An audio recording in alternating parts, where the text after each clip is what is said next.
Hello, Sir Daryl. Kumusta po? Redman Toys Raymond here. So, ito sir, testingin lang natin sir yung unit na order nyo. The WE Beretta M92 Silver Airsoft Gas Blowback Pistol. Okay? So, this is a full metal Airsoft Gas Blowback Pistol. Okay? So, lahat ng silver na nakikita nyo is metal, kung yun ang kakamali. Okay, so basically, the slide is metal. Itong ibabaw, which is the outer barrel, is made of metal. And the lower frame, this is metal, metal, metal. Pati yung trigger, metal. Itong hammer, which is also silver, in silver color, is also metal. Okay? So, the slide stop, okay, yan, slide stop, metal, no? So, lahat ng silver is metal. Tama, no? Tama ako. Yes, tama. Okay? So, ang plastic lang sa kanya, dito sa outer is, ito. Kasi sa tunay yata, plastic din to eh. Okay? Yung grip panels, no? Tapos, sa internal niya, ang plastic lang, kung hindi yung nagkakamali, is yung nozzle. Yung loading nozzle. Tapos, yung goma, meron siyang goma, yung hop-up backing, yung pinapwestuhan ng BB. And, that's it. Basically, lahat, parang ano siya eh, parang all metal din siya eh, no, basically. Okay? So, yun lang. Okay, so always remember to keep your trigger finger out. Make sure that the muzzle is always pointed at the safe direction. Okay, so if ever na papasok mo yung trigger, yung daliri mo sa trigger, okay, and hahawakan mo siya, you are ready to fire. Okay, and make sure na if ever na ganyan siya, make sure it's pointed at a target that you want to shoot. Okay, so talagang gusto mo nang barilin yun. Doon siya nakapoint. Pag nakaganyan yung setup mo. Okay? Pero pag hindi, wag. Okay? So, ganun lang naman. Alright? So, ito yung magazine, silver color din. Niligyan ko na siya ng... Teka, ito. 9 na BB. Okay, niligyan ko ng 9 na BB. Meron nung nakita na parang kakaiba lang dito sa magazine. Pero hindi, ganyan talaga yan eh. Okay? So, anyway, parang meron kasing... Yung ano niya, yung mold niya, parang may dent. Napansin ko lang. Pero ganun talaga eh. Okay. So, nalagyan ko na nito ng gas. Basa ng aking kamay. Puro pawis na. Nalagyan ko na rin siya ng gas, pero parang konti lang yung pumasok. So, if ever na nabitin during FPS test or accuracy test, dagdagan na lang natin. Okay? So, yeah. So, our first test would be an FPS test. So, ito, 00, okay? So, ayan, inserting the magazine and racking back the slide. Okay? So, teka, ito pakita ko sa inyo yung safety, okay?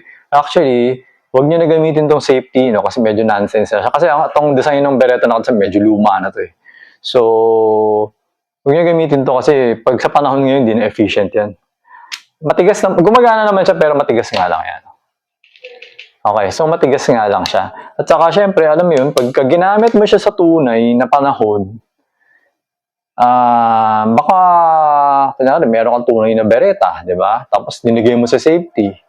Baka ba yung time na i-unsafe mo siya, nabaril ka na kung may babaril man sa'yo. Gets mo? Syempre, dapat, pagka bunot ka ng baril, hindi yung agad, di ba? Pag bunot mo, tututok mo na agad, nakipagbaril lang ka na, o nagkataon. Hindi yung, i-unsafe mo pa. Walang sense. Gets mo? So, ayun lang. I-share ko lang. Okay, so ito na. Ready to fire na yan. Ayan, nakakita mo yung hammer. Nakababa na. So, firing. Okay. Okay naman. Blowback. 357.7. Okay, tapos, isa pa. Siguro mga 4 shots or 5 shots tayo. Kasi 9 naman. 343. Hindi siya masyado maingay yung pang, hindi siya ganun. Parang, chug, chug, chug. Gano'n na siya. Hindi siya ganun kalakas. Kaya hindi ako na nabibingi eh. Hindi ko alam kung bakit eh. Ba't nga ba?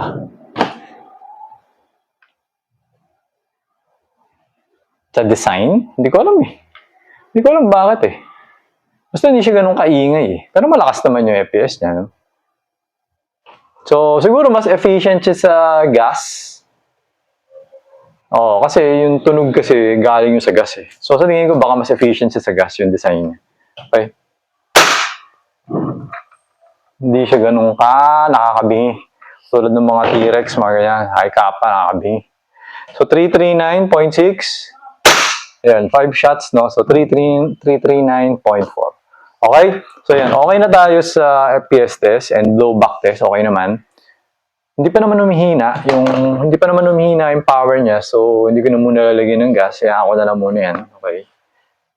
Oo nga, no? Kaya nga siguro kahit na konti lang yung gas, parang tingnan natin kung maubos natin itong bala. Okay? Kasi konti lang yung pumasok na gas nung kinargahan ko eh. So, baka nga mas efficient nga to. Okay. So, ngayon, we will do the accuracy test. So, ito na yung target natin na walang butas pa. So, yours is the leftmost target or the first target on the second row. Okay? So, pwede mo i-track actually yung mga test video natin. Makikita mo yan isa-isa. So, makikita na sentence, sino yung pang-ilan, sino pang-ilan. Sunod-sunod yan yung mga videos natin. Okay? Kasi halos lahat naman, tama ba? Lahat ba?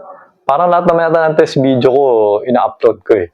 So, makikita mo yung mga sinasabi ko, oh, pang-ilang ka. Magkakasunod yan. So, as of this video, ang bakante natin is yung topmost, yung, kasi 5 rows to eh. 1, 2, 3, 4, 5. Ang bakante ngayon is 5. Tapos yung pinakailalim. Yung pinakaibabaw at pinakailalim yung bakante. Yung tatlong nasa gitna, yung second, third, fourth, yung first on the left na lang yun na walang butas. Yun yung para sa inyo. Okay? Kaya pag sinad ko sa iyo yung picture, alam mo na kung ano yung sa'yo. Tapos abangan mo yung, kung gusto mo makita yung accuracy sa ibang pistol, check mo yung mga previous na videos, ina-explain ko eh kung kani-kanino. So malalaman mo kung ano yung accuracy nito. Ano yung accuracy nitong Glock 17? Ano yung accuracy nitong P226? Mga ganyan. Yun yung mga previous natin. Yun yung kahapon eh. Okay, so makikita mo sa kanila kung kanino yung butas. Parang gano'n. Okay. Ano, galing, no? Okay, so ito, shooting your target. Parang ano to eh, kumbaga sa...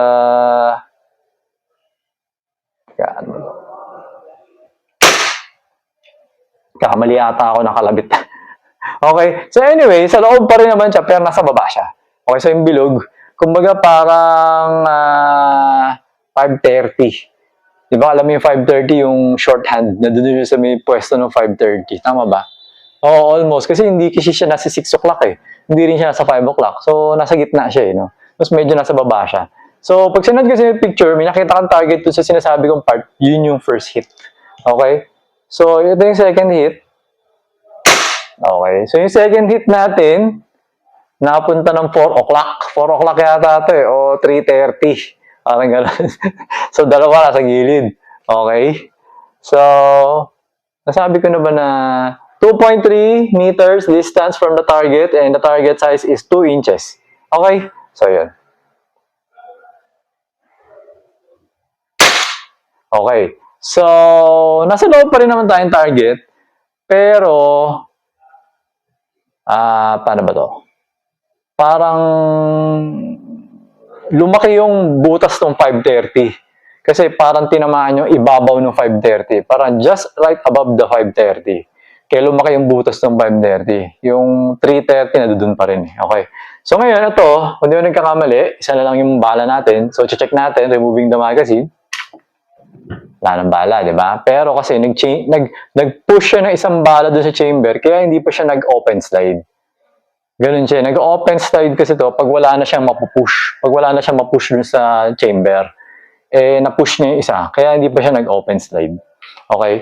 So, hindi ko alam kung yung accuracy natin, eh, medyo mababa dahil sa mahina na yung gas or ganun talaga.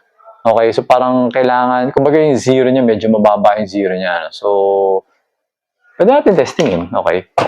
Lagyan ko ng gas. Hingin natin ng konti. Ayan. Check lang natin. Tingnan natin kung masa-center ko ba. Yung pinaka talaga center na center. Kung hindi, yun talaga yung ano niya. Okay? So,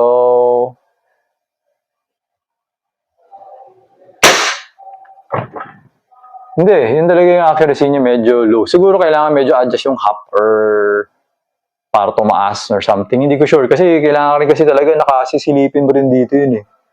Parang gaganon ka oh. Tapos paglabas ng bala, titingnan mo kung diretso ba o pababa. Para malaman mo kung kailangan ba i-adjust yung hop o hindi. Parang ganun. Pero, accurate naman yung unit kasi sa pool naman yung 2 inches target natin. No? So, medyo low lang siya, sa medyo right side lang siya. So, pag ganun, hanapin mo yung zero niya, tapos medyo mag-adjust ka lang ng konti. Kung gusto mo talagang umangat yung BB. Or, adjust yung hop. Kailangan natin adjust yung hop if ever.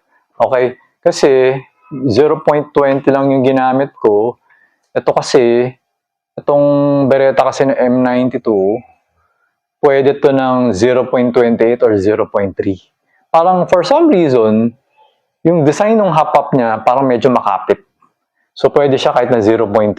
Pag yung mga Glock 17, mga Gen 5, di na sila pwede ng 0.3 eh. Kumbaga, pwede mo gamitan, pero parang hindi na umuubra yung hop sa kanila ng 0. Parang hindi kaya ng hop-up. Pag minaksimum mo yung hop-up na 0.3, parang it's not going to work.